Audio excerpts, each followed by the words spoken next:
먼저 대표팀 소식부터 전해드릴게요. 요르단과 이란과 가진 중동 2연전에서 우리 대표팀이 1승 1패라는 성적을 거뒀죠. 네, 일단 요르단전 그다음에 이란전 경기를 치르게 됐는데 요르단전을 앞두고 나서는 뭐 박주영 선수나 정성용 선수가 발탁이 되면서 네. 뭐 논란도 됐고 뭐 이슈도 됐고 했는데 결국 이날 경기의 주인공은 이제 한교원 차두리 선수였어요. 네. 차두리 선수의 그런 택배 크로스를 이어받은 한교원 선수가 A매치 데뷔골을 터뜨리면서 요르단을 상대로 1대0 승리를 거뒀습니다.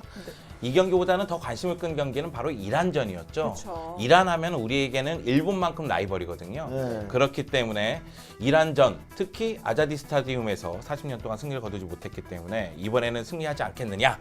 여기에 슈틸리케 감독도 실험은 없다. 반드시 승리하겠다. 이런 네. 얘기를 했거든요. 하지만은 50 논란 속에서 결국은 한 골을 실점하면서 0대1로 패배를 하고 말았습니다. 네, 경기가 4일간의 간격으로 이루어졌고 또 평가전이라는 특성상 엔트리 변화가 좀 제법 있었잖아요. 네. 좀 더 구체적으로 경기 내용 어떻게 보셨어요? 일단 요르단전에서는 이제 박주영 선수를 이제 처음으로 선발로 기용을 했죠. 네. 그리고 이날 경기에서 이제 4-1-4-1 포메이션을 가동하다가 후반 들어서 이제 4-2-3-1 이제 포메이션으로 이제 그 변경하는 모습이 있었는데 요르단을 상대로 이제 송영주 의원도 말씀을 하셨지만 여전히 좀 공격력이 좀 아쉬운 부분들이 좀 많이 있었어요. 그리고 이제 이란과의 경기가 어떻게 보면은 베스트 멤버가 총 동원된 경기였고 그 경기를 보면서 이제 슈틸리케 감독의 의중을 좀 알 수 있었거든요. 박주영 선수를 이제 좀 중용한다기보다는 좀 이근호 선수 쪽에 좀 더 이렇게 무게 중심이 좀 이동한, 네. 옮겨지는 그런 느낌이 있었는데 이날 경기 역시 경기를 좀 약간 주도하긴 했지만 결국은 골을 넣는데 실패하면서 그런 좀 단점들을 나타냈던 그런 경기였죠. 그러니까 네. 요르단전은 어느 정도 테스트전, 하지만은 이란전은 실전.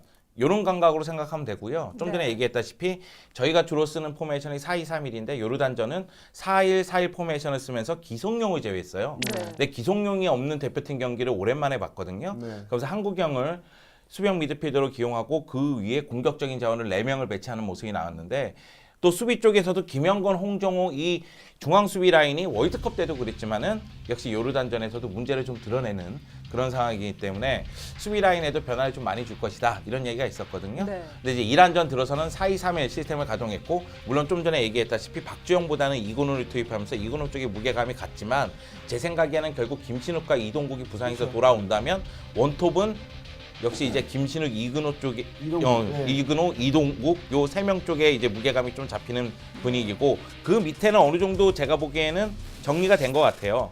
결국 소위 얘기해서 이제 좌우 측면에 손흥민, 이청용이 자리를 네. 잡고 중앙 쪽에 구자철이 기대만큼 못했거든요. 그렇기 때문에 구자철, 남태희가 또 경쟁하는 구도. 그리고 가장 중요한 건 그동안 우리가 그 얘기하지 않았습니까? 기성용의 파트너로 누가 가장 좋을 것이냐. 그죠. 그러면서 한국영만한 선수가 없다 이런 얘기를 했는데 바로 네. 이란전에서 주호 박주호가 선수가 내가 있다. 그러면서 이제 너무나 좋은 모습을 보여줬거든요. 네, 네. 그렇기 때문에 앞으로 박주호 선수가 기성용 선수하고 호흡을 좀 많이 맞추는 장면이 나오지 않을까 생각을 합니다. 본인이 좀 친해서 얘기를 하는 것 같아요. 근데 제가 봤을 때 역시 슈틸리케 감독의 가장 큰 고민은 지금 이동국, 김신욱의 빈자리인 것 같은데 네. 뭐 김신욱 선수는 뭐 시즌 아웃이 돼서 아시안컵까지도 좀 힘들지 않겠느냐라는 이야기도 네. 있고 이동국 선수는 따져보면 산술적으로는 가능하다. 지금 6주 부상이었는데 이미 3주가 지나서 네. 조금 더 컨디션을 끌어올리면 아시안컵도 뭐 충분히 나갈 수 있다라고 이제 이야기도 나오고 있거든요. 그래서 네. 이 두 선수의 회복 여부에 따라서 최전방 공격진의 그런 구성이 좀 달라질 것 같아요. 요르단전에 이어서 얼마 전에 이란전의 경기가 펼쳐졌는데 아무래도 많은 축구 팬들이 더욱더 관심을 끌었던 경기였던 것 같아요. 참 아쉬운 부분이 있었죠. 좀 시원찮은 판정으로 인해서 그런 결과가 있었는데 두 분은 좀 어떻게 보셨어요?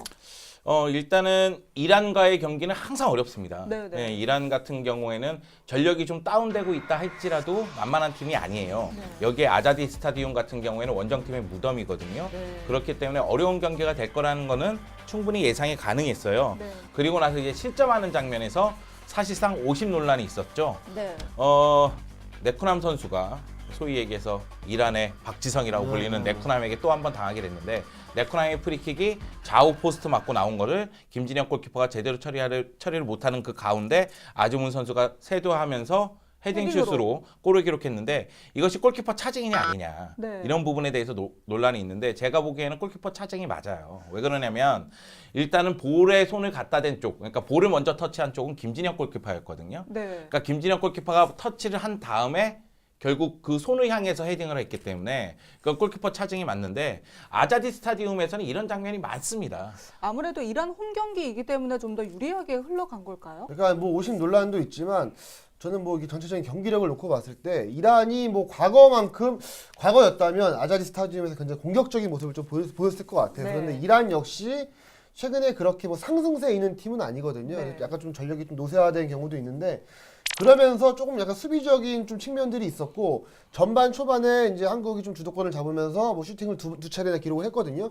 그런 상황에서 좀 더 일찍 선취골을 기록했더라면 경기를 좀 쉽게 풀 수 있었을 것 같아요. 그래서 아시안컵 역시 한국을 상대로 많은 팀들은 이제 분명히 수비적인 전술을 들고 나올 거기 때문에 그런 것들을 좀 이렇게 격파하는 그런 좀 공격적인 좀 측면이 좀 많이 부족하지 않았나 그런 생각을 네. 하게 됩니다. 예. 근데 이런 측면을 좀 생각해야 돼요. 아시안컵 얘기를 좀 더 말씀드리자면은 이란 같은 경우에도 사실상 선수비 후역습이거든요. 네. 케이로스 감독이 지붕 잡고 나서는 수비적인 측면을 굉장히 강조합니다. 그렇기 때문에 우리가 월드컵 예선에서 이란을 상대로 패배할 때에도 똑같은 모습이에요. 네. 거의 대잡인 줄 알았어요. 네. 그런 식으로 0대1로 패배를 당했었거든요. 네. 그리고 이란은 또 월드컵 가서도 그랬습니다. 월드컵 가서도 계속 잠그는 모습만 있었거든요. 네. 그러니까 그런 모습을 봤을 때 아시안컵에서는 결국 상대가 수비적으로 나왔을 때 어떻게 타파할 것이냐. 그러니까 아시안컵에 진출한 팀들 중에서 공격적인 팀은 제가 보기엔 우리 포함해서 4팀 정도밖에 안 돼요. 일본, 호주, 그리고 뭐 중동 쪽에서 이 정도밖에 안 되기 때문에 제가 보기에는 이제 수비적인 팀들을 상대로 어떻게 타파할 것이냐에 대해서도 고민을 좀 해야 되지 않을까 생각이 듭니다. 네, 그렇군요. 평가전, 말 그대로 평가전이죠. 부족한 부분은 보완을 하고 좀 잘하는 부분은 더욱더 고취시키고 발전해 나가서 이제 다음 아시안컵에서 좀 우리 대표팀의 선전을 기대를 해보도록 하겠습니다.